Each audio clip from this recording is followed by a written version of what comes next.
iwi e na maa e na rai o tēnā koutou katoa, ko Jane Bryson tāpei noa, e mihi e tēnei kia koutou kua te mai na reira, tēnā koutou, tēnā koutou, tēnā koutou katoa. So greetings, I'm Jane Bryson, I'm the Dean of the Wellington School of Business and Government here at Te Herenga Waka, Victoria University of Wellington, and it's a real pleasure to welcome you all here this morning to the first of the Dean's series, breakfast series of looking at getting to a fairer future for all, healthy, wealthy and wise. Today we're focusing on healthy. So we'll get underway. We're missing our third speaker. Hopefully Ryl will turn up. I know that she was overseas until yesterday, so possibly she's jet lagged and has not emerged. But anyway, we have, I'm sure, plenty of discussion between Rob and Colin and questions and comments from the floor. So just as a brief intro, I believe that a key role of universities and of a faculty like ours, which combines business and government, is to share our ability to examine issues from different perspectives. And in this breakfast series, I've drawn together academic staff and external speakers, generally alumni of VIC, to discuss the topics. And this morning we're kicking off by focusing on how do we get to a healthier future for all. And we have, at the moment, two great speakers. I will introduce them all, although they probably don't need much introduction. Rob Campbell currently is the Chancellor of AUT University in Auckland. And probably well known to you all, he's an experienced public and private sector director and was the initial chair of Te Whānau Board. So well positioned to give lots of views on getting to a healthier future for all. And Professor Colin Simpson is the Professor of Population Health and Associate Dean Research here at Te Herenga Waka in the Faculty of Health. And thank you to the Acting Dean of Health for letting me borrow one of your staff. And Colin is a public health expert focusing on epidemiology of respiratory and infectious disease, vaccine evaluation, and improvement of the health and well-being of populations. So we've got two great people to kick this discussion off.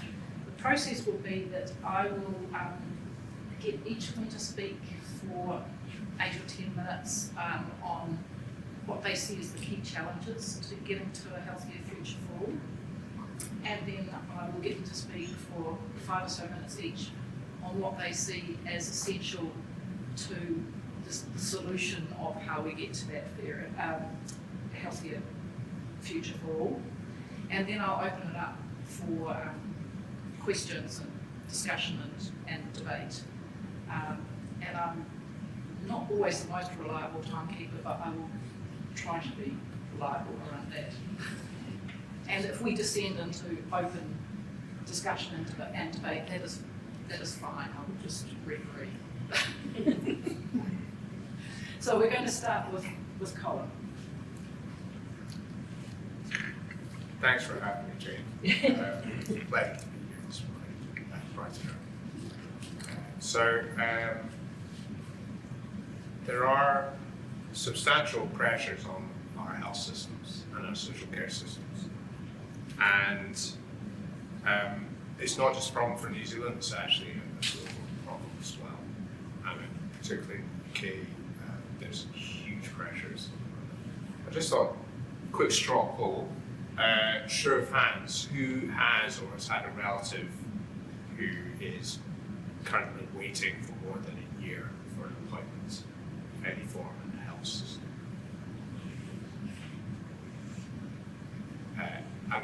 I have to ask of those who have tried, who've had to go to a private system, go to private care because of these problems. So that just goes to show that some of us are affected. And sadly that demand is rising, and I think also there's substantial challenges around people presenting with complex health needs. So what we have is people living longer, but with increasing numbers of comorbidities. There's also complex social care issues in the mix. And I think it's fair to say we're also undergoing a mental health crisis, and this has been particularly problematic since COVID as well. And so that just adds to the complexity. And I think, Jane, you were saying one of your questions is, are we asking the best questions? And I would say, well, sometimes not really, because we do have a tendency to ask our questions within silos. We think in isolated systems often. Systems don't tend to talk to each other. When in actuality, as a resident of this country, we're probably touching many different points in many different systems. Particularly for in terms of elderly care. I know from personal experience and from friends and other family members that navigating care for the elderly here is a particular challenge. It's very, very difficult. So my background, as Jane said, I'm interested in infectious and respiratory diseases. I'm an epidemiologist, and I'm also a data scientist. And I believe we need to better understand and then support our health, social, and economic systems to ensure that our populations are happier and healthier. In terms of the knowledge systems that we have and the data systems we have, we do have a bit of an issue in that we tend to focus on measuring processes. So there's a lot of process measuring, whilst not actually understanding for some of the time actually what those processes mean in terms of achieving better outcomes for our patients and our people. For instance, in health, we don't really have these. We don't really have like a closed information system where we can really promote better quality care. And they're actually, I don't know if anyone's heard of, people have heard of learning health systems. There's a few notes. So learning health systems, essentially, it's a closed feedback loop where we can tackle problems, we can create data, use that data to create knowledge. That knowledge can then feed back into clinical care for use in practicing the best social care practice we have. And then actually we can understand those processes, we can look at those interventions, and we can see how effective they were. And that then creates more data, which then goes back into that information. So that's a challenge to us, but unfortunately, our data is often collected in a way that's not interpreted very easily. It's not interoperable with other systems, so often you have a system, you collect the data, and you can't move it to another place or another system. So one healthcare provider could input data, but when that patient moves to another part of the system, guess what? You don't. So you find actually in hospital care, for instance, you're often asked the same questions over and over and over again, because actually there's no good data system that will allow that to happen, for your data to follow you. The data is not accessible. It's generally not presented in a timely, useful manner to clinicians or to patients and public. So patient access to information through general practice is getting better, but we still can't look at the whole journey of care. That's an impossibility. Oh, and researchers, it's very, very difficult to do research on data too. Data collected also can have very high volumes. There's a lot of information that's collected, but it's generally low value. and a lot of data is shelved. There's a lot of evidence of huge amounts of free text being typed, and it's generally used actually against, in the UK, particularly against litigation. So it's not actually for the best interest of the patient, it's for litigation process to stop litigation. And it's not utilised to improve our systems to cope with the complexity, volume of making patient care higher quality and safer with better outcomes. So from a data science perspective, because that's my lived experience, I guess, is as a data scientist, unfortunately our data systems are also not optimized for innovation or research purposes. Our data can provide the information we need to run better systems and interconnect them, but they're patched, siloed, difficult to access, and there's very little funding.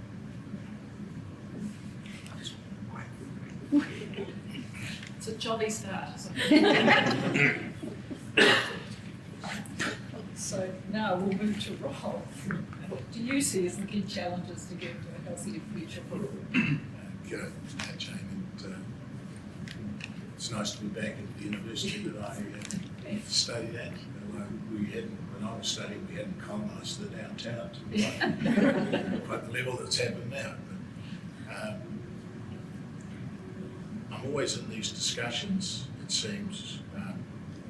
I thought listening to Colin, here I am again, I'm probably the person in the room that knows the least about this topic, and somehow I end up talking about it, so I'm a little bit reticent about it. But I have had the opportunity of a kind of a shock introduction to the health system that I wasn't expecting, shock ejection that I wasn't expecting, but that's less important. But it has caused me to think a lot about our health systems and what makes up Aotearoa, what makes up healthy futures. And when I sat down to think about this, I have a particularly annoying neighbour who plays loud music. And when I sat down to think about it, the song that he was playing was Boy George, singing, "Do You Really Want to Hurt Me?" It made me think about it in kind of quite a philosophical way, which is really where I want to start. Because we can't have a healthy health service in an unhealthy society.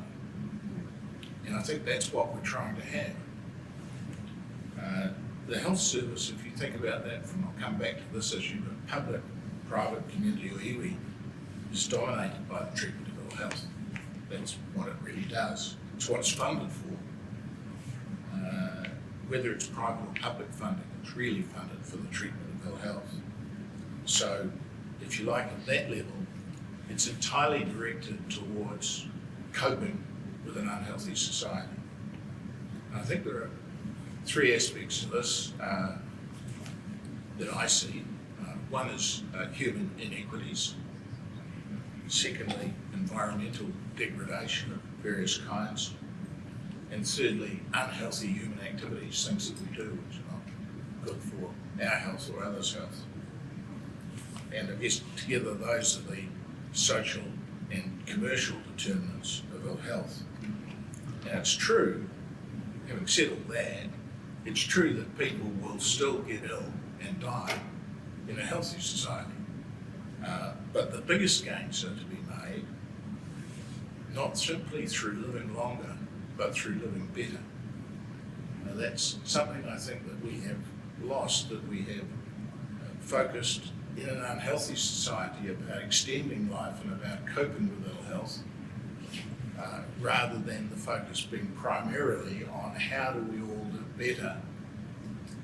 And that may not be quite as long, but it doesn't matter. I was really struck just reading the other day, and you probably don't know, if you do, that it was Women's Health, International Women's Health Week last week. It sort of passed largely unrecognised here, particularly because the Women's Health Strategy hasn't been implemented despite everyone saying it would be. But the really interesting research that came out on that, and again, people here will know this, but yes, women live longer, but they live longer with more sicknesses than men live. And again, that's the sort of thing which is largely ignored in thinking about health policy. And when I was at Te Whātua, there was huge resistance from the ministry and from officials within Te Whātua to having a women's health strategy because women live longer. And yet even within the current paradigm, it made so much sense and it's still been held back. That's, sorry, I got on soapbox, I'm going to Sorry, keep going. And as We're with you, yeah. as we know, health isn't just physical, but it's also mental and social and spiritual. And health services that don't match that will never be adequate, will always be a problem, there will always be dissatisfaction with that. And at the moment, I think we see our health system as effectively a repair shop for human machines, which will never cope with that holistic view of health. And even when we try to be positive, what we're doing is really running innovation centres for stronger, faster, more productive human machines. It's slightly different, but it's still a very mechanistic way of thinking about things. And those, of course, are machines whose only real purpose is to reconsume and reproduce. So we're missing out so many elements of what it is that would make people be and feel healthy, even in the very organisation that is supposed to be doing that. And therefore, so I think that tinkering with our current services simply won't create healthy futures. At best, it will ameliorate some of the negative effects of an unhealthy society. And we should still try to do that, which is what Lester Levy and the others are now trying to do, to make the best of what we have. We'll come to some solutions later, but just on that stand back and think about it level, I think there are still two aspects, and I've got another couple of minutes, that are important here. So we've got it wrong fundamentally.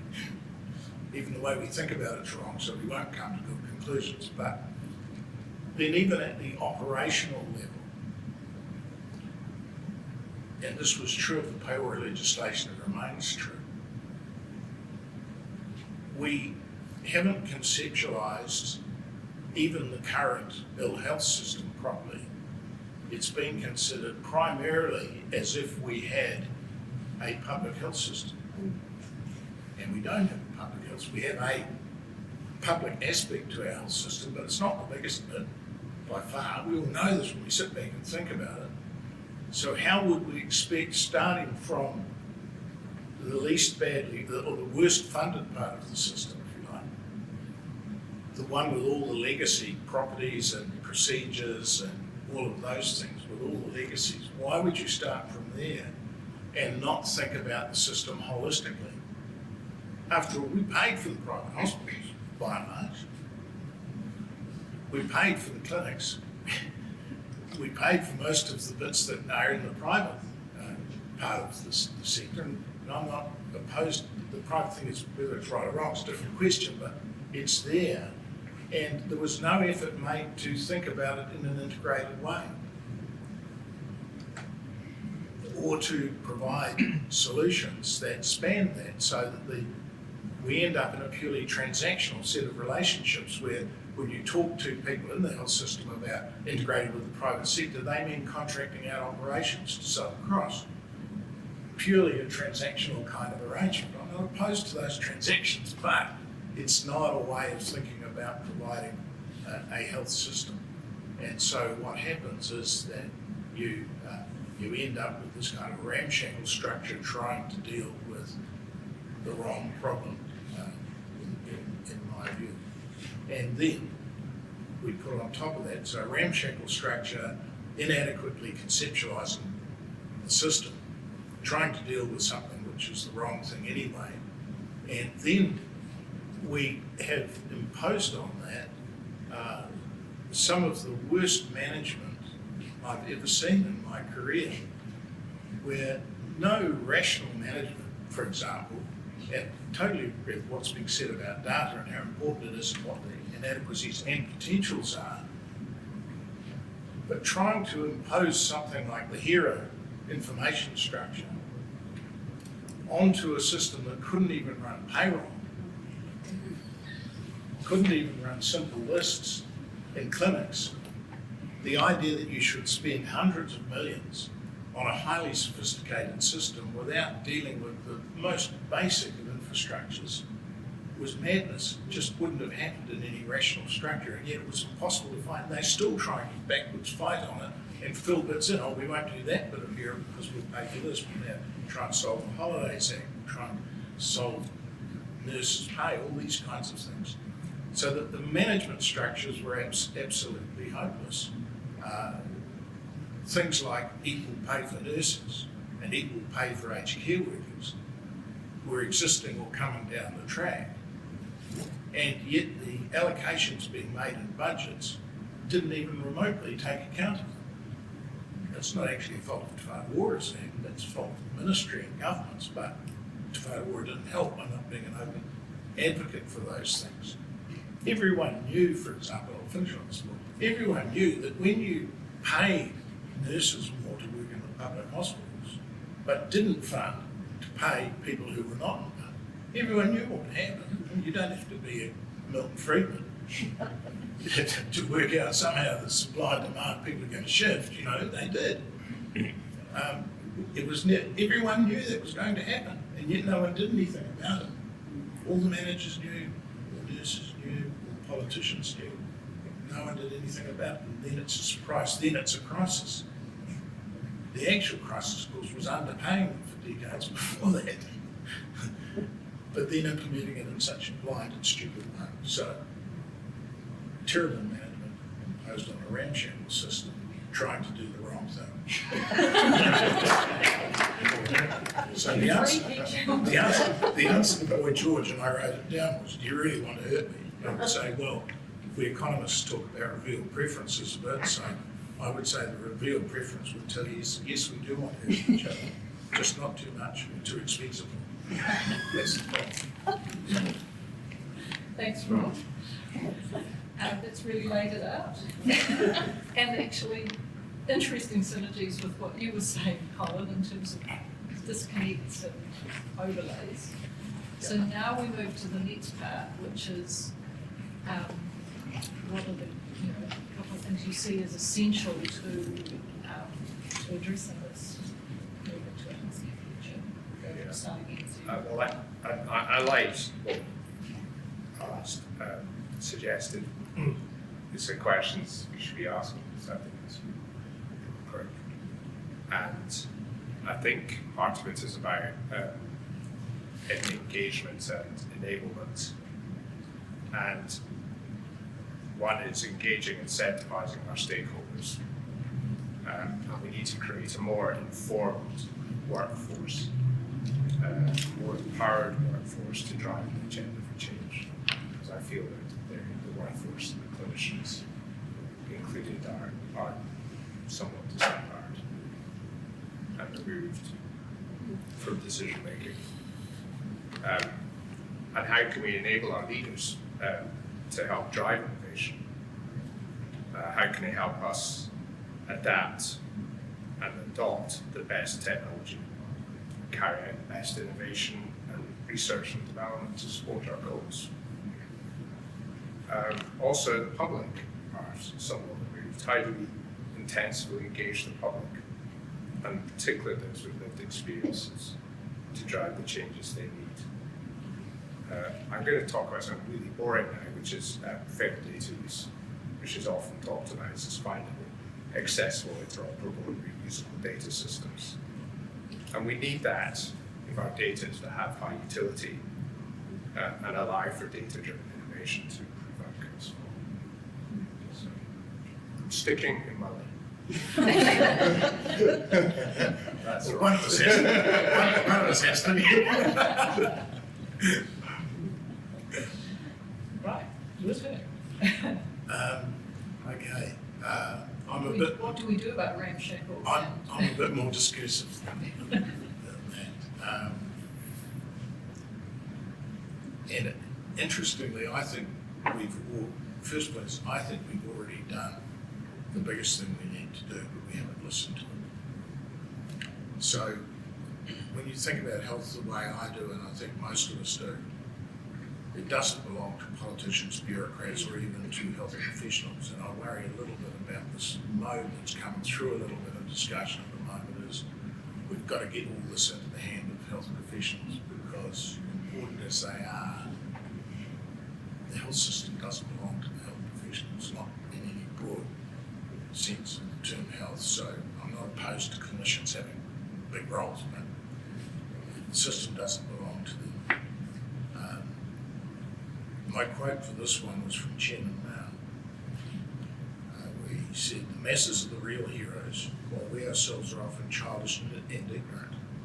And without this understanding, it is impossible to acquire even the most rudimentary knowledge. The masses have boundless creative power."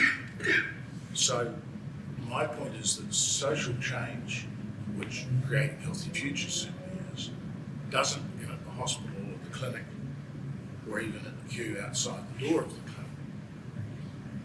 And the terrible thing is that we have done that. The exercise of localities, which has been much disparaged and now abandoned, was never a mechanism for providing funding or commissioning of health services. It was always about finding out what communities actually wanted, and it succeeded. And they all said exactly the same thing, or so nearly, that it didn't matter. They all said, we want to think about it holistically, we want primary care first, we don't want the hospitals to dominate it, we want, particularly for Māori health, Māori services, kaupapa Māori services led by Māori are the only solution for the Māori health inequities. They all said, amazingly, it was 23 or 24 locality programs went on, they all said exactly the same thing, just give us this. Having asked that question, the answer from the system was, Jesus, that doesn't suit. And that's interesting because they actually include a lot of the private providers. That wasn't a public-private divide or a Māori Pākehā divide at all.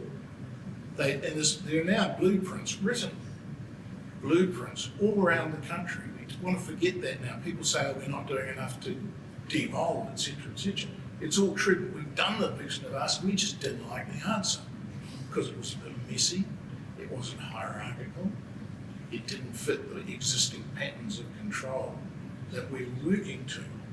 So, unfortunately, having said that, you've got to start with where we are, and we do have to find a way to get better involvement. This change won't happen from the top. We've got to build on the work that has been done, and I think it will largely happen from the bottom. So if I had to pick one thing, that was, I think, the instruction. This one might surprise you. The one thing that I would do is to reinstate Te Haka Whaiora, because the Māori Health Authority actually got closer to creating a conception of what would work for a healthy society than anything the ministry's ever done, anything Te Whaiора's ever done, and certainly anything the New Zealand Initiative or anyone else like that is going to do.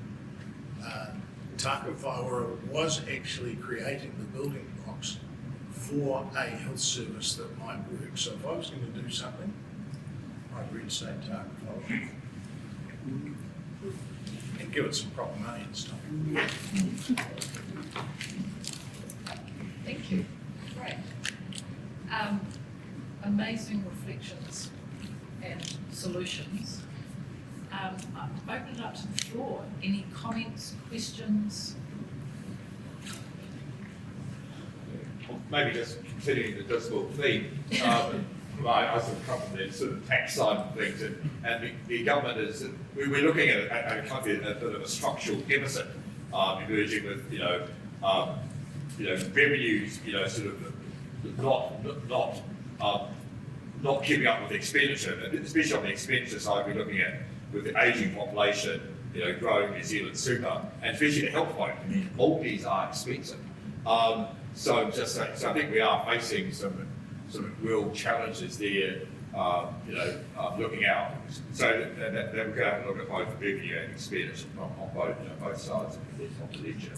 So just throwing that out there. Look, I think that's true. We're not big spenders on health amongst, I personally don't know that we are all that first world or the it's necessarily the right aspiration, but amongst the big boys that we like to think we play with, we're not really big spenders on health. So there is, from a health point of view, more to be done, which is not to say there are no fiscal issues, because I accept that there are. But the other point I would make is that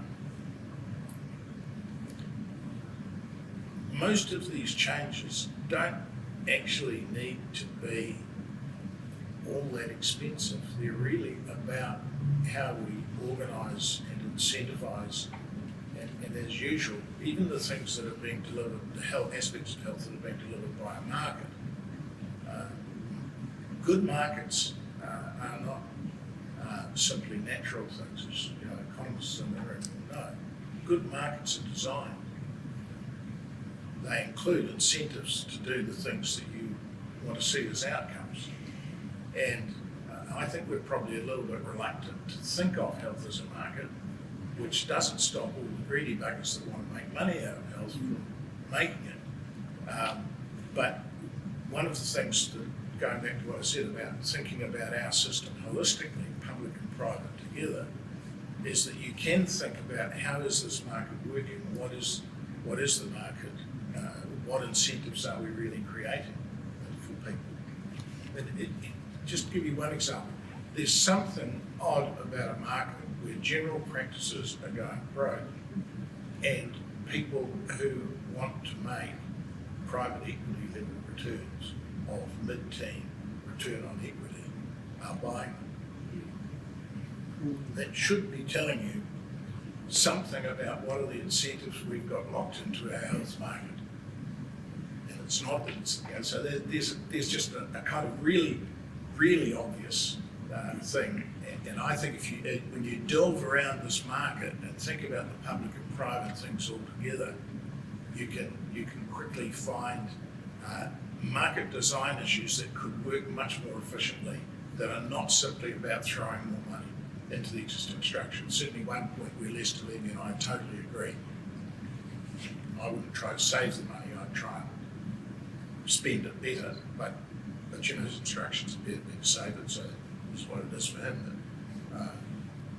It's not simply about throwing more money at that old ramshackle machine that's been badly run trying to do the wrong thing. So I certainly agree with that. I was going to ask you a question, which is, are we at a stage where we need to move away from a social health system to a system more like Germany and France, which is insurance-based? Well, for half of us we have. Well, that's kind of moving towards. Yeah, it was around about half, I think, now. Look, I don't know about that's my answer. It's possible we have come so far, even without ever really deciding to, and having a privatised health system, that going back to a predominantly public one is just too hard.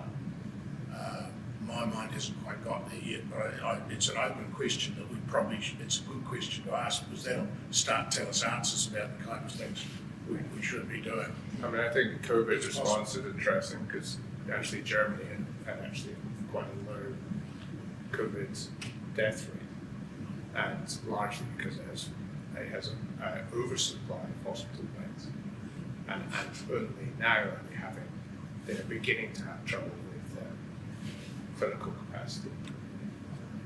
So it is interesting just to look at the models of care and to see how they're good. And the pain thing is largely a market design issue in my view too here and elsewhere. And we may like to think we don't live in a market. We might like to think our health system is one where the minister and all his resort wisdom makes a decision and allocates some money, and that's what's available. But everyone else is living in a market for their skills and for their housing and everything else. So it's bigger brains than mine, but I think the bigger brains should be working on how do we conceptualise and run a system that is substantially privatised. We privatise our midwives, for God's sake. Got all these little entrepreneurial midwives running around trying to make a living and run the midwife services and how does that fit with the work Taka Whaora and the IMPs IMPBs were doing? I forget the names, Herenga, the Mama and Pipi process they were running, which really not only doesn't fit with Plunkett, but doesn't fit with the midwife structure and there's strongly privatised elements to them. So again, there's another little, everywhere you look you find these examples where it's jumbled and messy, and there is a market, but we're not thinking about it that way and not trying to make it work that way. So you could be right. I kind of hope not. It's interesting though, someone said to me the other day, can you imagine someone trying to introduce the ACC scheme in New Zealand now, in this climate? It's a pretty good question. So we've got a few more questions. Ganesh and then Blair and then Dan. So just a couple of comments so that we've got a predominantly privatised system, but it's still predominantly publicly funded. Yeah. And so when you talk about privatised, it's privatised on the supplier side. And that's a distinction. So yeah. That's just a comment. So when you talk about privatised, don't forget that it's still publicly funded. And that's a distinction that's important. Yeah. I think go back to your more critical point, Rob, is that we're living in an unhealthy society. And that's the challenge that we need to attack. That's not helped by all of our funds being siloed. So whether it's all the way up the system, so you've got a Minister of Health who is looking after that health side. So the incentives are not there to look at the health of our society within which that health works. And so when you're talking about systems, I'm just wondering, a big system is that silo that funds health, which is a very narrow definition of health. And then you look at other perspectives on health, about community health, Aotearoa type version of the world. How does that version of the world fit with a centralised, publicly funded system that allocates according to silos? And so, social health, no, that's not my pot. This is health. Yeah, allocates by silos and measures by outputs rather than outcomes. Absolutely.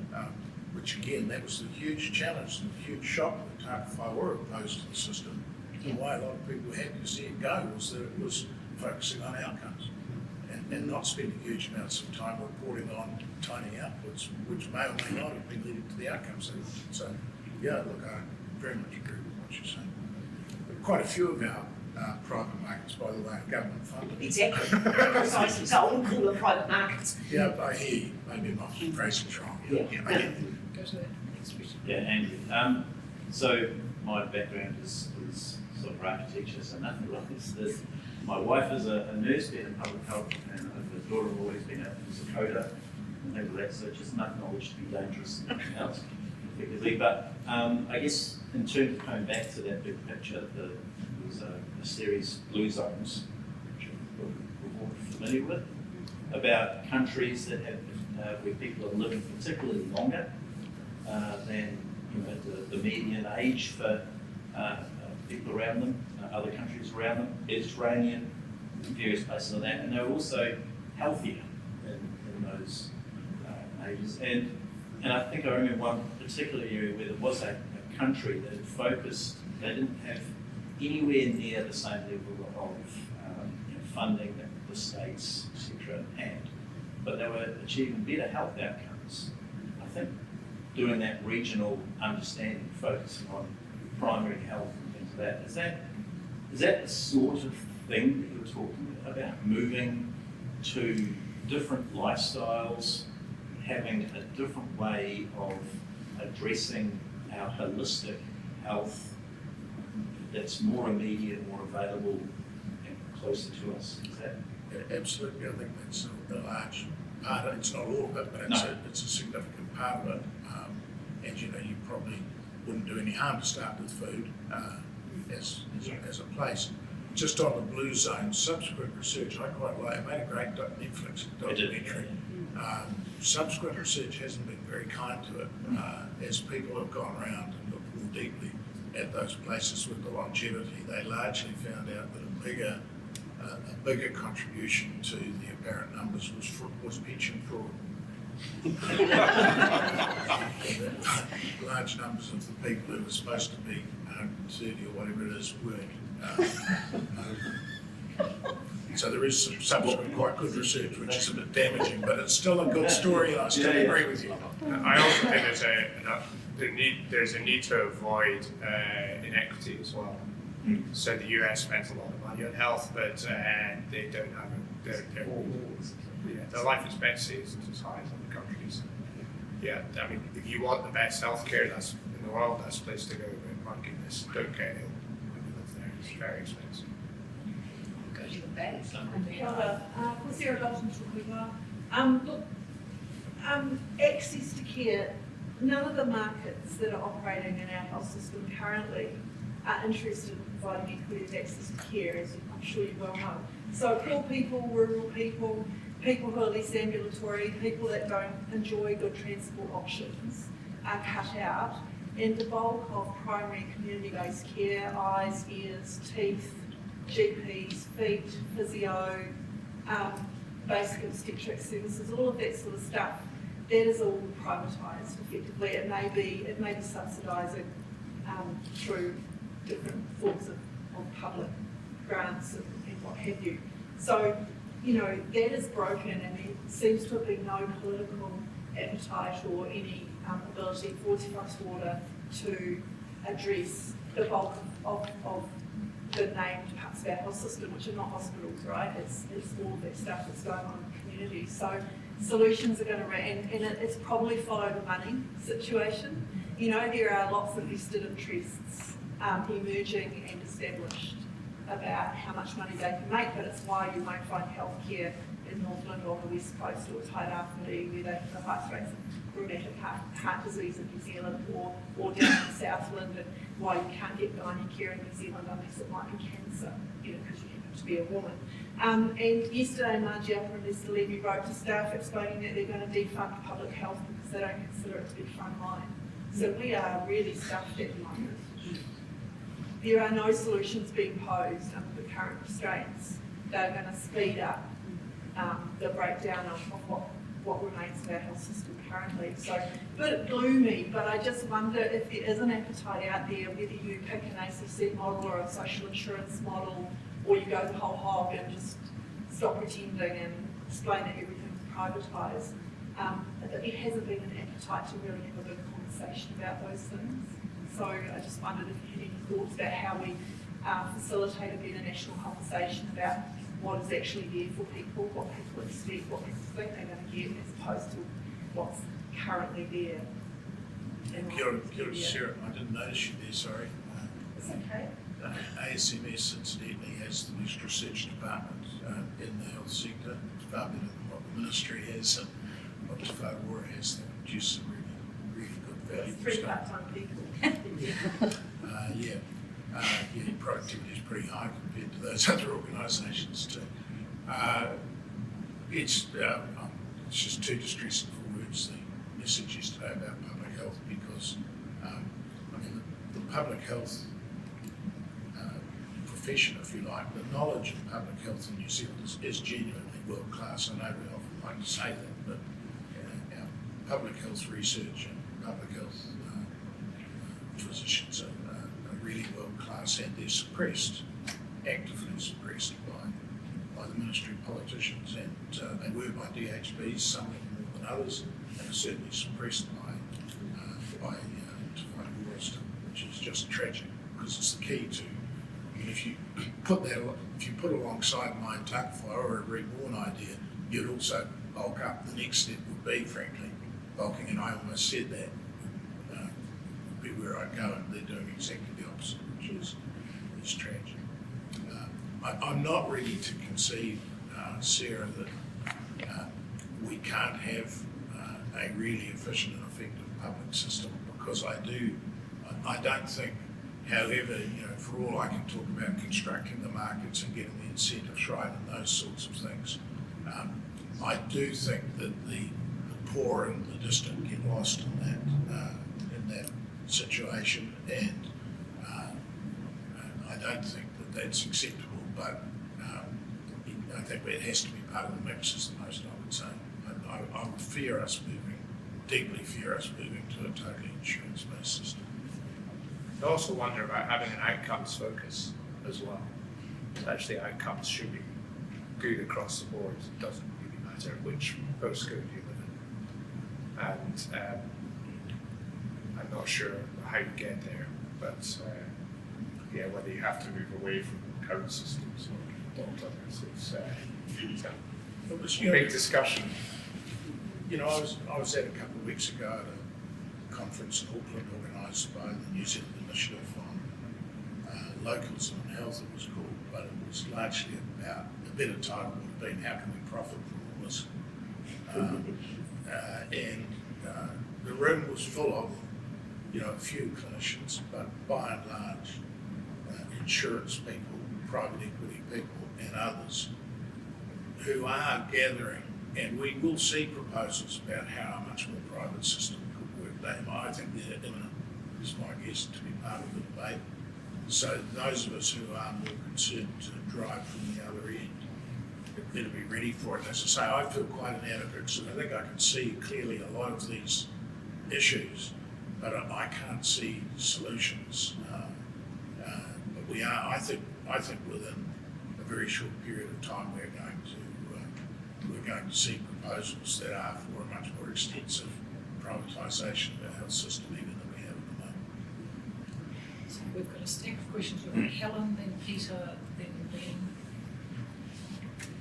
Aotearoa, Ko Helen Roxabuna. I'm the interim dean of the Faculty of Health, but probably more than that, I am a clinician. I'm a intensive care nurse, and for most of my clinical career, when I am walking alongside with families and relatives at periods of profound distress, they're not thinking about the economic, they're not thinking about any of that, they just want to experience a good transition to death, to health, whatever that may be.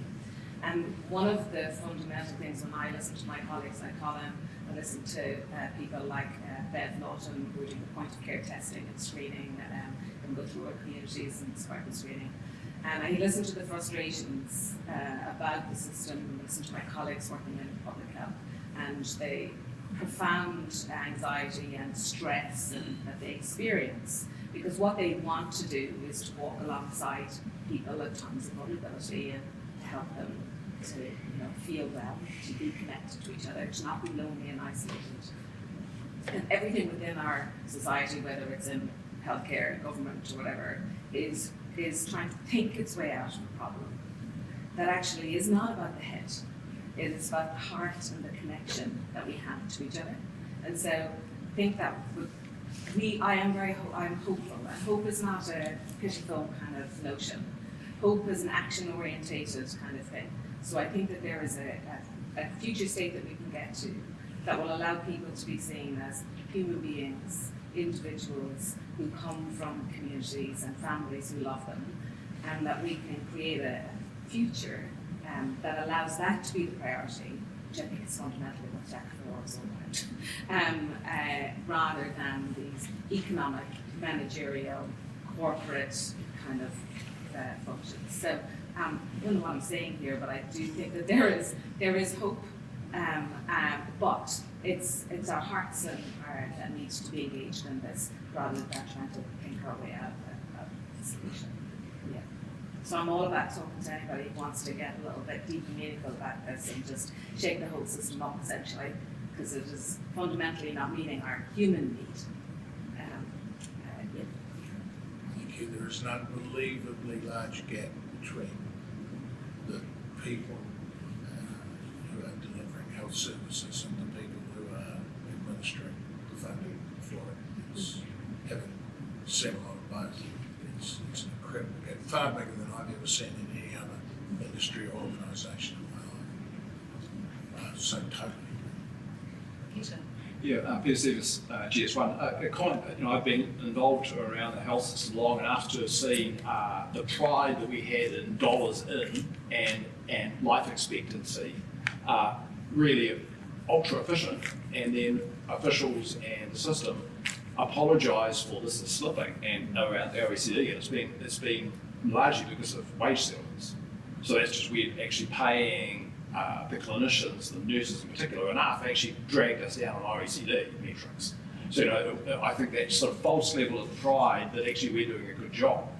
I think moving to my specialist area, which is the standards, and the input-output conversation we've been having, it is important to look at outputs, but actually inputs, fundamentally I've been involved for 20 years in trying to work out what we buy from whom and at what price.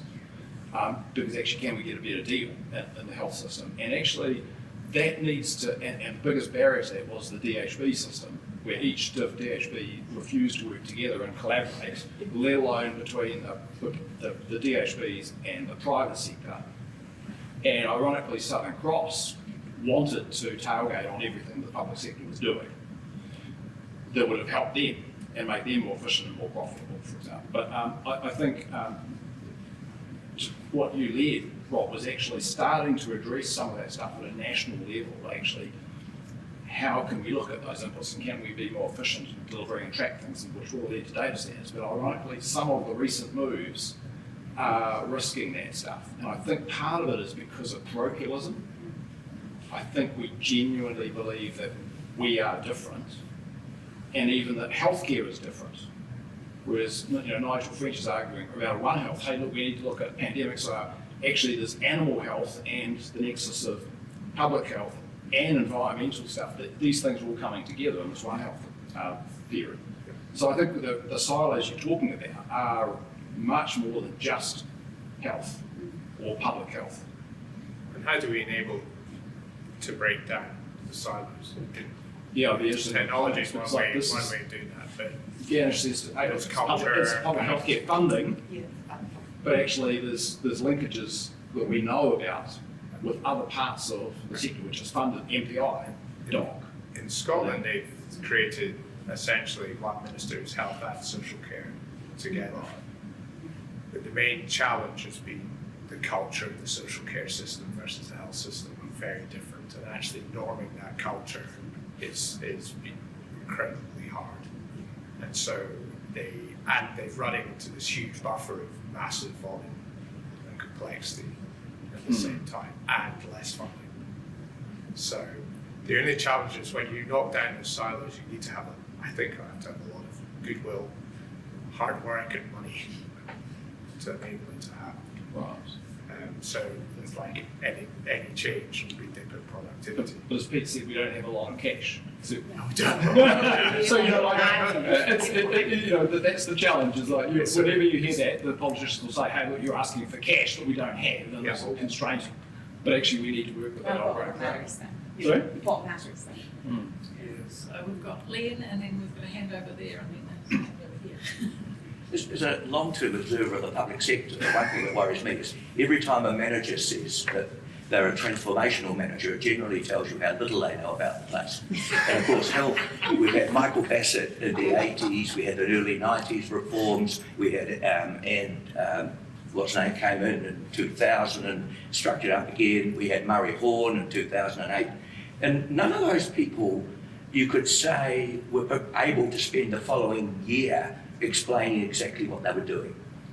And I just wonder whether there's something deeper that affects health more than anywhere else, and this fascination with transformational managers, as I say, which is inversely proportional to their ignorance. The second and final point is, one of the things that worries me is are we better to have a partly inefficient bureaucracy of the sort that we're familiar with in the public sector, or do we privatise and then have the inability to manage contracts? I just drive around, I look at Downers, for example, and every time I see them doing roadworks, I think, God, where's the Ministry of Works? Because we didn't need so many people. And it seems to me that the more you contract out from a public sector operation, the less you have the ability to manage the contracts. I mean, I sat down in one job in Britain, not Pied Martin, telling me we want to get an extra 10 million off you for your 70 million we've just spent on British census. And how do you argue? And the public sector is getting more and more caught up in massive inability to actually oversee what it's doing. And if it can't oversee what it's done before, it's surely going to have less effectiveness in operations that are privatised. And just on one third final point, remember the Woodhouse Review was actually going to move from accident to sickness in 1971, and despite Geoffrey Palmer's efforts in the following decade, that never happened. Is that something we should revisit, despite your comments, Rob, on ACC? I think it should certainly be in the mix of how we respond to this real situation we have, private, public thing. Yeah, I absolutely think it's in the mix. I don't have enough confidence to know how it should be in the mix, but it definitely should be. We can't just ignore it as a possibility. And if we discuss it from the point of view that we have been this morning, it's going to be a hell of a lot better than simply this thing of, what's going to be cheaper. And your point about contracting out is right. In my private sector experience, one of the things I learned very much about contracting out or contracting anything is that if in any contracting relationship, if you're not the person that knows the most about it, you're going to get done. And that happens right through the public sector, I'm afraid, and we've weakened skills there and haven't developed skills, so I think that's a real problem. On the spend thing, health sector, the public bit of the health sector is almost as bad as universities and being dominated by property. Not being critical of Victoria, I'm sure it's not like this, but other universities I've observed. I saw you nearly selling my original flat and its chairs. You can buy it. It's been upgraded, it's been upgraded, isn't it? But the spending issue is fascinating in health and possibly is in other areas because it is a machine that is running and largely running. A lot of it is running on property. The DHBs like having new buildings because they got depreciation which they could spend on operational things because they didn't believe depreciation was real. True. That's how it ran. They got the new buildings to do that. And I remember just a quick anecdote standing on the site of the hospital in Whakarai where an announcement was being made about a new big building. It was around about $1 billion. Buildings around about $1 billion. And it was with Andrew Little. And we were looking at this ground and there was nothing particularly to announce except they hadn't had an announcement for a couple of weeks so they needed to say something. And I said to him, if you were given, Andrew, all the issues we know in Northland in health, and someone said, we've only got $1 billion, but here's $1 billion. Would you spend it on this building? And he said, don't be crazy. No one would do that. That's what we were doing. So everyone knows it's what happens in crazy systems is everyone knows they're crazy. They don't stop. Yeah. Incentives are gamed. Question at the back there. Kia ora, ko Virginia Tukunua. I am a policy and research advisor at the Association of Salaried Medical Specialists. Thank you for your nice comments about our team. We've been hearing a lot about cost containment and New Zealand can't afford good health. Well, New Zealand can't afford the system that we've got. But I keep thinking that we are bearing that cost anyway. We're bearing the cost of ill health personally. Employers are bearing the cost of ill health of their employees. We bear it in sick leave and time off work and livestock work. We pay for that. That just isn't paid for by the government. It is just paid for elsewhere. And good health benefits everybody. We know about these concepts of health and all policies, but we don't seem very good at working across those in terms of both policy but also funding, and we need to direct it to get better productivity for the country. And I guess my question is, how do we depoliticize health and start agreeing across the political spectrum that there are some basic things we could be doing that would benefit everybody? How do we start having that conversation or turning that conversation around? Jill was right. You see, I would say almost the opposite thing. I would say we need to repoliticize health. I think she needs deep-party deep-party politicizing, yeah. Well, I think part of that is making it a political debate again and not simply it's retreating again to become a purely technical financial debate. They call it an economic debate. It's got nothing to do with economics. It's an accounting debate, a financial debate, that kind of thing. And it's not just a technical issue. So I think those of us who want to have a genuinely healthy society do have to confront that. And maybe that's the key to taking the party politics out of some of it. I'm not that hopeful about taking party politics out of it, but I'd like to think that we can. But I've got to say, the previous government wasn't actually much better at this than the current government is. You can find little glimmers if you want to vote for them, but this is an ongoing long-term problem, so you could almost say it is depoliticised. The differences between them aren't as big as they probably should be. And it's not just New Zealand. It's globally it's the same issue, so every country's had to deal with this. Yeah, I mean, the previous government passed the Aotearoa legislation, then didn't have, I can never work out whether they didn't have the courage of their convictions or they didn't even have the convictions. But one or the other, they certainly didn't have the willingness to carry it on. I mean, funnily enough, the Aotearoa legislation is all still in place, just everyone's ignoring it. Well, the plan's even in place. The Paitata is still in place. Nobody's ignoring it. No, everybody's ignoring it, taking absolutely no notice of it. The famous charter with staff is still in place. The Crown's bound to it. Nobody's talking about it. They've just disappeared, all these things. But so I think it's great if people who are interested in health start to say these are the things we want. Go back to the localities. The locality consultations were all great. They all called for exactly the sort of things that we're largely talking about here.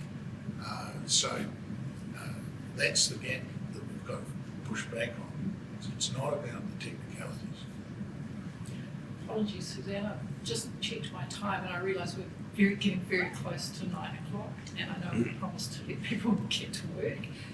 And I know that we could actually probably keep discussing all morning about this. Just really quick, I asked my question was really quick, which is that it integrates where you both are coming from. Another area of spending else is on IT systems. And it seems to me you've got a really big silo there between the heart and what the IT specialists do. They all come in and they're weaseling around doing all sorts of stuff and spending lots of money, but they never seem to get to the real nub of the issue in the end. And then you get a new system and they start all over and spend the money again on a new IT system. And they're very expensive, but they're not really getting to where we could be. But maybe you have a solution for that. How do you integrate? I mean, I think the main problems are the large enterprise systems are US based. And so if we wanted to purchase that, you'd have to retrofit it into New Zealand's social system, and it doesn't work well.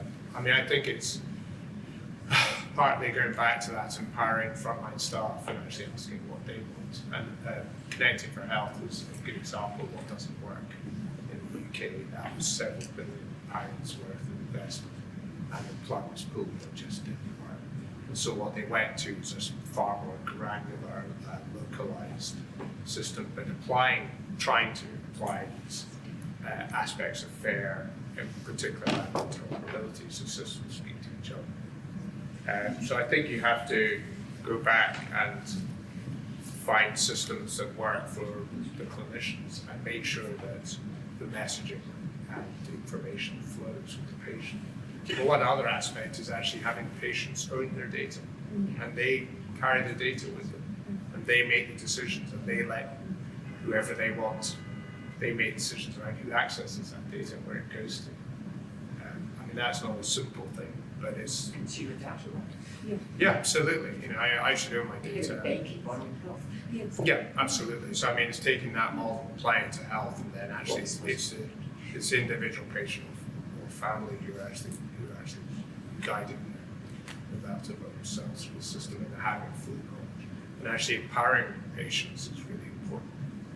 They will get much better outcomes if they are making decisions. So. Great. Well, on that note, I just want to thank Rob and Colin very much for a really stimulating discussion this morning. It's been really depressing but enjoyable.